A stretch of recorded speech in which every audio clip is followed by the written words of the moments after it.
For the second consecutive Sunday, worship services could not be held at Bethany Prayer House in Proddatur, Andhra Pradesh, as the church remained locked amid an ongoing leadership dispute.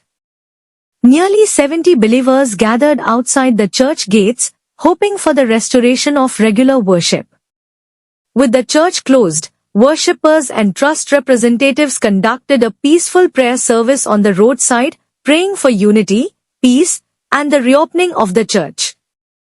The dispute centers on the transfer of Pastor B. Solomon to Bethany Prayer House. While allegations have emerged that the current pastor, K.M. Ephraim, is opposing the transfer, trust representatives have urged authorities to intervene and implement the transfer order.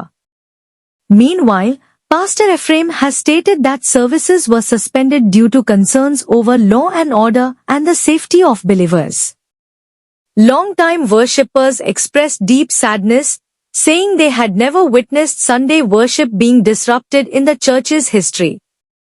Believers from all sides are now appealing for a peaceful resolution so that regular worship services can resume at the earliest. వందనాలు చేతుల సంఘం విశ్వాసులుగా మేము ఈ యొక్క తాళాలు వేయడము చాలా బాధాకరంగా ఉంది. మేము చాలా దుఃఖిస్తున్నాము. ఇందు నిమిత్తం ప్రభు దగ్గర పాదాలు ఇద్దాం మేము మొరపెట్టుకుంటున్నాం. ఎందుకంటే ఈ ఆదివారం రోజు ఎంతో పరిశుద్ధ దినం. ఈ దినం మనం మందిర ఆభరణంలో కనపాల్సిన దినం. ఇలాంటి దినం కోర్టు బయట నిలబడి కాపు తాగడం అనేది ఇంత దౌర్భాగ్య స్థితి ఎప్పుడు ఇంతవరకు బేతనీయ చరిత్రలోనే లేదు. చాలా బాధాకరంగా ఉంది, దుఃఖకరంగా కూడా ఉంది. ఎప్పుడు ఇంతవరకు మేము ఎప్పుడు విధంగా ఈసారి పరిస్థితి మేము ఎదుర్కోలేదు. ఎంతో బాధాకరంగా విశ్వాసులుగా మేము మా మనసు ఎంతో బాధగా చేదనుకో ఉన్నాం.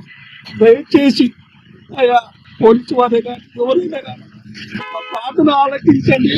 వాళ్ళు వద్దు వీళ్ళు వద్దు, డబ్బు లేదు, సొసైటీ లేదు, స్థానికంగా మమ్మల్ని ప్రార్థనలు చేసుకోవడానికి మాకు అనుమతి ఇవ్వండి. మాకు దయచేసి ఈ మా ప్రార్థనను మీరు ఆలకించండి. మాకు మీరే సహకారం మీరే ఏదైనా కానీ ఈ యొక్క పెద్ద బాధ నుంచి మమ్మల్ని కాపాడండి, మీరే రక్షించండి. ఏదైనా కానీ పోలీసు వారే కానీ ఎవరైనా కానీ మీరు చొరవ తీసుకొని ఈ యొక్క తాళాలను ఓపెన్ చేయించి ప్రార్థనలు జరుగులాగా మీరు సహకరించి సహాయం చేయమని మిమ్మల్ని వేడుకుంటున్నాం.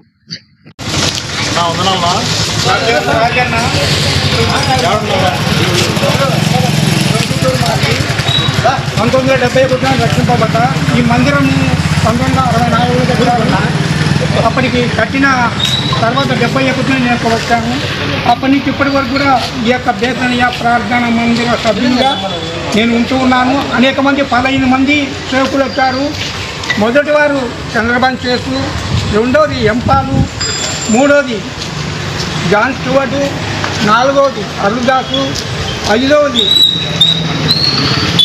అరుదాసు, తర్వాత నెహన్య, అనంత చేసి మెలాంటీలు, అనంత ఇమానియలు, సాంసోను, అనంత మనోహరు, అనంత చేసి ఆనందరాజు, వసంత కుమార్, ఇదంతా ఖర్చుల్లో పనిచేశారు.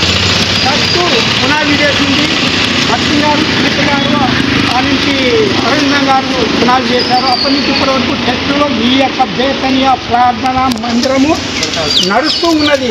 కానీ ఇప్పుడు 2004 నుంచి 2010లో సొసైటీని పుట్టి అది హైదరాబాద్లో 10 సంవత్సరాలు జరిగిన తర్వాత 2016 నుంచి 20 వరకు కోర్టులో కేసు నడుస్తూ వచ్చింది. 2016లో ఆ యొక్క సొసైటీ డిజాల్వ్ అయిపోయింది, డిస్మిస్ చేయబడింది. ఆ యొక్క డిస్మిస్ చేసిన తర్వాత ఈ కేసు ఆర్డర్ తీసుకొని సోదరుడు ఎఫ్రాయిము ఇక్కడికి దొంగగా ఆ యొక్క వీరాచారి గారికి 5 లక్షలు లంచం ఇచ్చి ప్రతి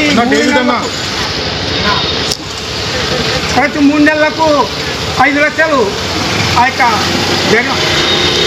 ఆయనకు ఈడు ఇస్తూ జరిగిస్తూ వస్తున్నాడు. కానీ ఈ విధంగా ఎప్పుడు ఏదన్నా నేను నాకు ఇప్పుడు 85 సంవత్సరాల వయసు అయితే ఇప్పటికి వచ్చిన ఏ విధంగా కూడా ఈ విధంగా బేతనీయ ప్రార్థన మందిరానికి తలుపులు గేట్లు బీగాలు వేయలేదు, రోడ్ల మీద నిలబెట్టి భక్తులు ఎవరు ఈ విధంగా చేయలేదు. ఇది ఒక గొప్ప ఇంత ఇది దేశమంతా గమనించవలసిన విషయము. అధికారులు కానీ ప్రభుత్వం వారు కానీ ఉన్నతాధికారులు ఒక్కతూరి గ్రహించి తెలుసుకొని ఎరిగి ఈ పరిస్థితి మీద ఎవరికి ఎక్కడా రాకున్నట్టు సహాయపడతారని కోరుతున్నాం. ఎందుకంటే మా జీవితంలో ఎన్నో రకాల ఆటు పోట్లో ఉన్నాం. కానీ ఇటువంటి భవిష్యత్తు ఇటువంటి దౌర్భాగ్యమైన స్థితి ఎప్పుడు ఎక్కడ జరగలేదు, జరగబోదు. దేవుని మందిరానికి గేట్లు వేయడం అంటే రోడ్ల మీద నిలబడి రోడ్ల మీద నిలబెట్టి నిజంగా తన స్వభావం కొరకు సునీతి కొరకు ఒక ఆర్డర్ పాస్ చేసి మైకులో ఆ యొక్క చెల్లులో పెట్టి ఇదిన ప్రార్థన లేదు అని చెప్పేదానికి ఆస్కారం కలిగి ఉంటుంది. ఆ చెప్పే అధికారం అతనికి లేదు, వినేదానికి ప్రజలకు లేదు. ఎందుకంటే జీవితము ఎంతో దేవుడు ఎంతో ప్రేమించారు. అనేకుడు రక్షణ, అనేకుడు మారు మనసు, అనే పాప క్షమాపణని దేవుడు సర్వలోకంలో ప్రారంభిస్తే ఈ యొక్క దైవదాసుడు ఎఫ్రాయిము గేట్లను మూసి చేస్తున్నాడు. ఎందుకంటే ఈ యొక్క దౌర్భాగ్యత ఒక్కతూరి గమనించవలసిందిగా అధికారులను విన్నవించుకుంటున్నాము. ఈ యొక్క మా యొక్క స్వప్రయోజనం కొరకు, మా స్వనీతి కొరకు కాదు. ఎందుకంటే నేను 52 సంవత్సరాలు ఇక్కడికి రాబట్టి ఇప్పుడు ఇటువంటి దౌర్భాగ్యం ఎప్పుడు జరగలేదు, జరగబోదు. కాబట్టి గమనించాలా. అది యొక్క సొసైటీ పేక్ అని వచ్చిన హైకోర్టు జస్టిస్ ఆర్డర్ ఇచ్చింది. ఆర్డర్ తీసుకొని ఆ యొక్క సాల్మోన్ గారు ఇక్కడికి వచ్చారు. కానీ ఆయన్ను కూడా ధృవీకరించి లోనికి రానివ్వక మెడబట్టుకొని బయటికి దొబ్బి అల్లర్లు చేస్తూ ఆడవారిని లేపి అల్లర్లు సృష్టిస్తూ మైకులు గుంజుకొని మేమే చేశామని ఆయనే అల్లరి చేశాడని అనేకులకు ఆయన విన్నవించుకుంటున్నాడు. అది ఎంత మటుకు సమంజసమో ఒకతూరి అధికారులు గమనించాలని కోరుతున్నానన్నమాట. ఎందుకంటే ఇది దేవుని సంగతి, దేవుని సంఘము, జీవం గల దేవుని సంఘమై ఉన్నందుకే 5 నిమిషాల్లో. కాబట్టి మీరు ఒక దయ ఉంచి దీని మీద దృష్టించి ఈ యొక్క మాకు సహాయం చేస్తారని పోలీసు వారిని అధికారులు మేము కోరుకుంటూ ఈ యొక్క దానికి ముగిస్తున్నాను. నా పేరు ప్రభావతి. నేను 2003 నుంచి ఈ వేతనయాకి నేను వస్తూ ఉన్నాను. నాకంటే నా యజమానుడు కూడా దగ్గరగా 30 సంవత్సరాలు 40 సంవత్సరాల నుంచి ఇక్కడికి వస్తున్నాడు. 5-6 సేవకులు వెళ్ళిపోయారు. సాంసోన్ గారు, ఆనందరాజు గారు, వసంత గారు, ఇంకా అనేకమైన సేవకులు వెళ్ళిపోయారు. కానీ ఇప్పుడు వచ్చినటువంటి సేవకుడు చాలా అన్యాయముగా మందిరాలు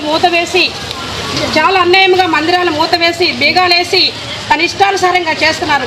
కానీ ఈ మందిరము ప్రార్థనా మందిరం, అనేకులకి ప్రార్థనా మందిరముగా ఉండే మందిరాన్ని ఈరోజు కన్నీటిగా ఎఫ్రాయిం సేవకుడు వచ్చిన దగ్గర నుంచి 2025 నుంచి పోలీసులు మరి ప్రతి ఒక్కరు కూడా ఇక్కడ అన్యాయంగా యవనస్తులు కూడా రౌడీలుగా చేసి ఉన్నాడు. ఇక్కడ తద్వారా అధికారులు మా మంది దయ చూపించి మాకు సహాయం చేసి మా మందిరాన్ని మేము మళ్ళా ప్రార్థనా మందిరముగా మేము ప్రార్థించడానికి మాకు సహాయం చేయవాలని అధికారిని నేను ఎంతగానో ప్రేమపూర్వకంగా అడుగుతున్నాను.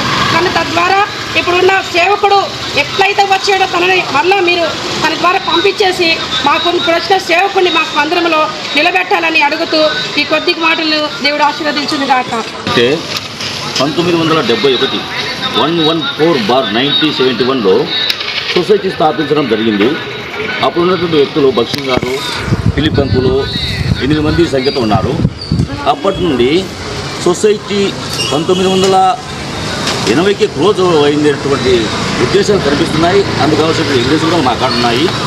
అప్పటి నుండి ట్రస్ట్ సొసైటీ 2 కలిసి లెటర్లు ఇస్తూ అనేకమైన సంఘాలకు సేవకులను తరబీదు ఉన్న వాళ్ళను పంపిస్తూ తిరిగి 2003లో ఈ సొసైటీ అనేది వద్దని 55 మందికి నోటీస్ ఇచ్చి 55 మందిలో 50 మంది ట్రస్ట్ను అమలు చేస్తామని వారికి ఇచ్చినటువంటి చేతులతనం ద్వారా 2004లో ట్రస్ట్ డీడ్ మొదలుపెట్టారు. అప్పుడు ఉన్నటువంటి ట్రస్ట్ డీడ్ కే ఫిలిప్ అంకులు, ఆయన నుంచి జాన్ నుంచి కే సుధాకరు, కొంతమంది మిసెస్ పీటరు, కొంతమంది ఉన్నారు, థియోడర్ గారు. అప్పటి నుంచి ఈ కాలక్షేమపణ ఈ ట్రస్ట్ కొనసాగుతూ వస్తుంది. ఇది ఇట్లా జరుగుతూ వస్తున్నటువంటి క్రమంలో అన్స్పెషల్గా ఆదర్శపడుతున్నాని రాగి వీరాచార్య అనేటువంటి ఒక వ్యక్తి అనౌన్స్మెంట్గా వచ్చి అతను సొసైటీలో నంబర్ అని, ఆదర్శ పర్సన్ అని, చైర్మన్ అని ఇల్లీగల్గా అంటే రిజిస్టర్ లేదు సొసైటీకి, దాని దాఖలాలు లేదు. అయినప్పటికీ అతను అతను దౌర్జన్యంతో చేస్తూ సంఘాల మీద ఎగబడుతూ వచ్చి సంఘాల్లో అల్లర్లు కలవరాలు సృష్టిస్తూ ఈ సొసైటీ ట్రస్ట్ మధ్య విభేదాలు చేస్తున్నాడు. కనుక ఇది ఎంతమందికి సమంజసము? ఇది అనేకమైనటువంటి అధికారుల దృష్టికి తీసుకెళ్ళినాం, కానీ మాకైతే న్యాయం జరగలేదు. రీసెంట్గా మనకు ఆర్డర్ వచ్చింది సొసైటీ ఫేకు డిజాల్వ్ అని.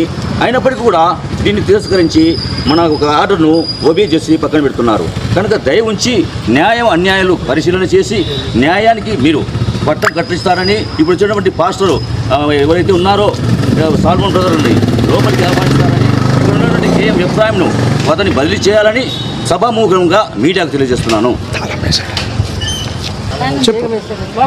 ఇప్పుడు మనము ప్రార్థనలు జరుపుకోవాలని వెళ్ళినప్పుడు ఉదయం 6 నుంచి తాళాలు వేశారు.